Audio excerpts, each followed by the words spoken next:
کیا ہوگا اگر تاریخ کی سب سے افسانوی تلواریں جو سلطنت کے عروج کا مرکز تھیں محض افسانہ نہ تھیں؟ اگر وہ مل گئے تو کیا ہوگا؟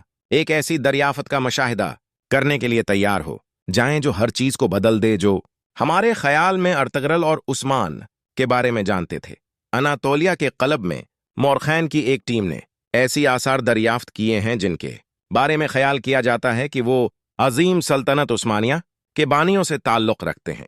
یہ بلیڈ کبھی بہادر جنگجوؤں کی ان گنت لڑائیوں میں رہنمائی کرتے تھے۔ ایمان، ہمت اور تقدیر کی علامت جس نے صدیوں تک حکمرانی کرنے والی قوم کی تعمیر کی۔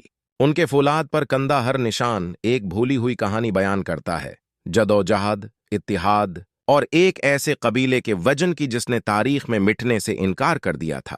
اسکالرز اب ان تحریروں کو ڈی کوڈ کر رہے ہیں جن کے بارے میں خیال کیا جاتا ہے کہ وہ خود ارطغرل کی میراث کا ایک قبیلے سے منسلک ہیں۔